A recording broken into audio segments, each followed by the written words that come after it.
I remember there was a time when a youngster came and bawled Bishop Sheen out. Well, how could a youngster bawl out a bishop? He says, Your Excellency, you don't even know how to spell six. You put on a board S-E-X. That's not the right spelling. So the bishop took it. He smiled. But he wasn't talking about numbers. He was talking about sex. Sex. God invented sex.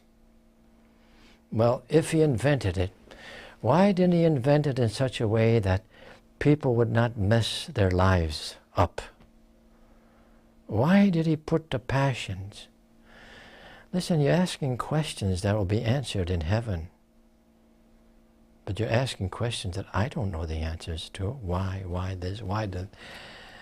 I think sometimes it's a good idea in prayer, say, why, God, why did you do this? And if it's done with humility, you close your eyes, say, oh God, why? Why do I have these temptations? Why do I have these cravings? Why? It'd be so easy for me if I weren't tempted to all this impurity. I get so tired of battling. You know, that's a right approach to God. Because God as He is, He'll humble Himself and He say, okay, be patient with yourself. My grace is sufficient for you. Just stick with me. And no force, no passion, sex-orientated, will ever tarnish you or taint you. So again, we may think that it's hopeless. It almost seems hopeless, though, doesn't it? Almost every advertisement is presented to us in such a way that if the article itself does not appeal to us, they attach something that would be appealing to every human being. And to be able to sell that article, they abuse sex. Sex is beautiful. God made it. God did not make junk for a reason. You know, and I do too, that it has been exploited and continues to be by money people, by greedy people, and yet by people who hate, the people who crave for themselves, who people who don't pray, people who have evil in them. They all can use, or better abuse, sex.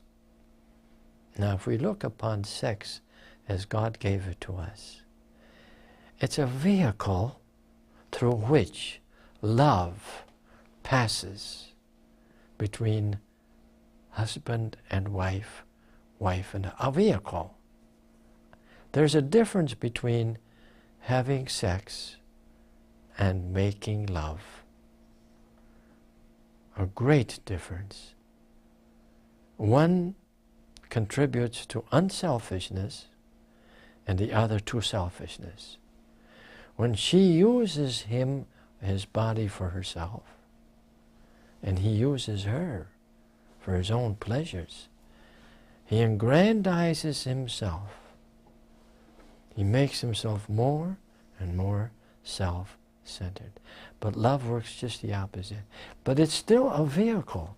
When I give myself, not I personally, but I as any married person, I give myself to you, dear, totally. You see, that body and soul work together in order that love would continue, and that love would grow, and that love would intensify. Really and truly, love-making is something that was created by God.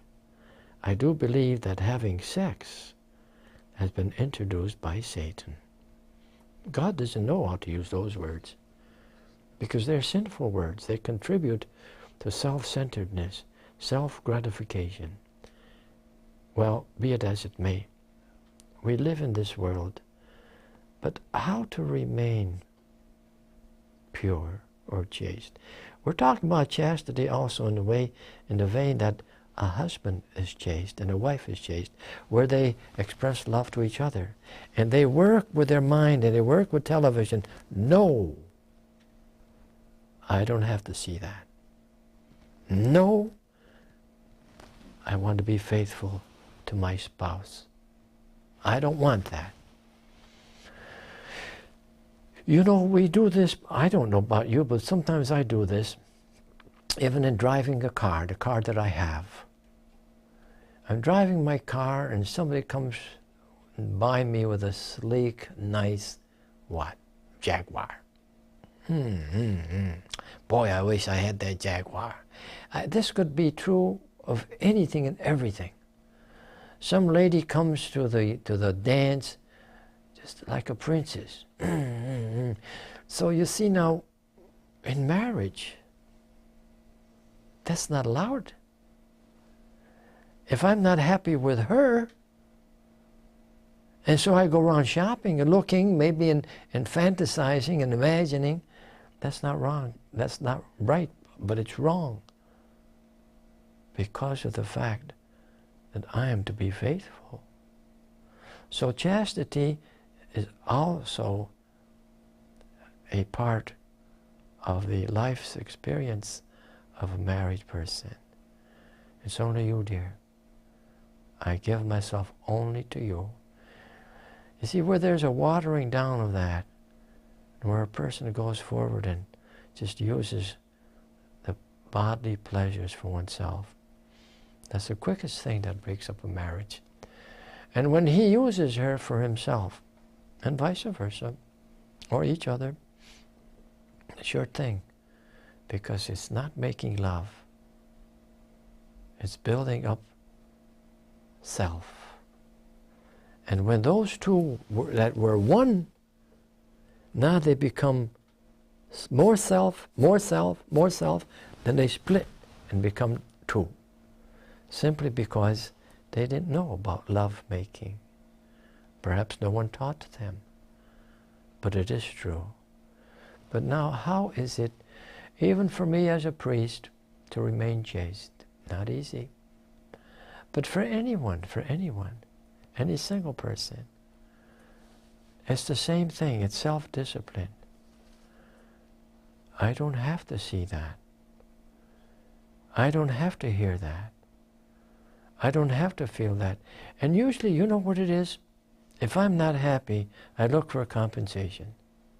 And the easiest compensation that I can have is one of the that gratifies my body. And you know, we're body and soul. The body is only a vehicle of the soul. Although the body will be transformed at the resurrection and will have a glorified body, but there's nothing bad with the body.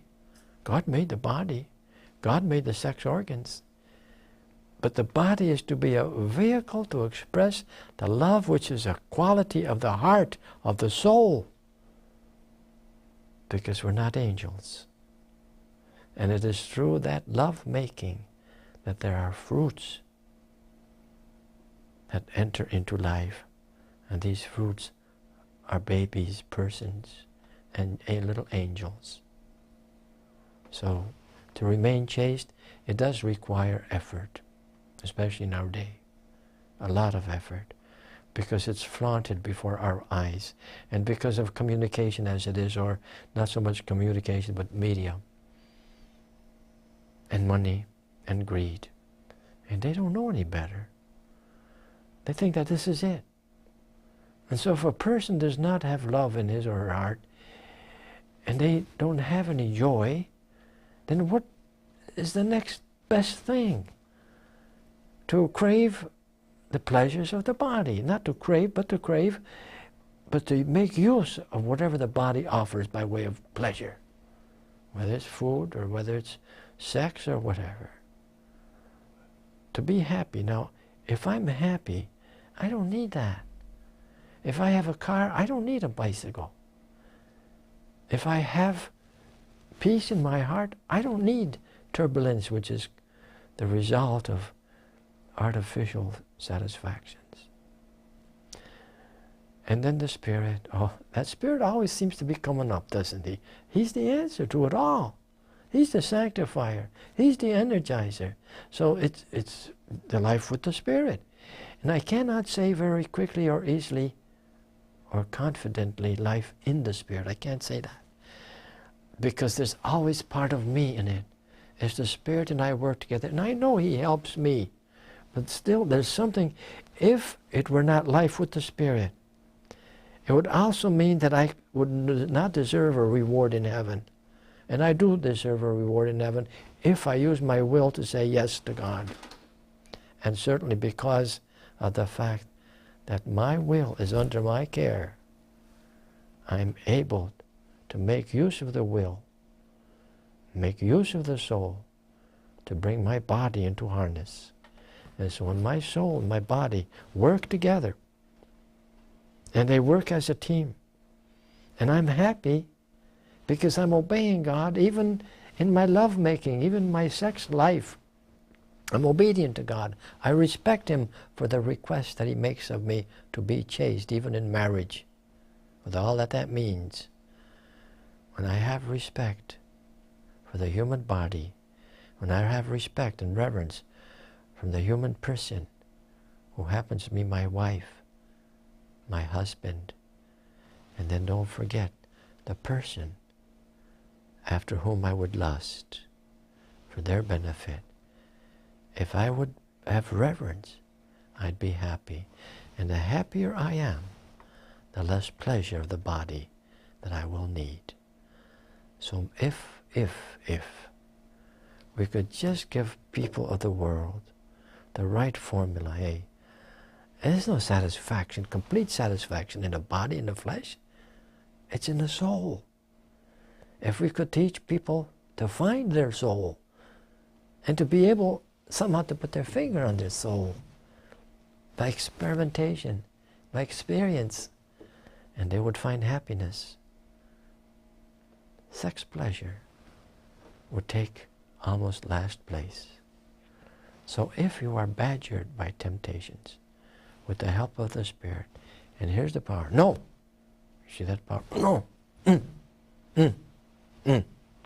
That power is self-discipline. And we all need a little bit of that. And when Our Lady asks for penance and fasting, that's what she's saying it for.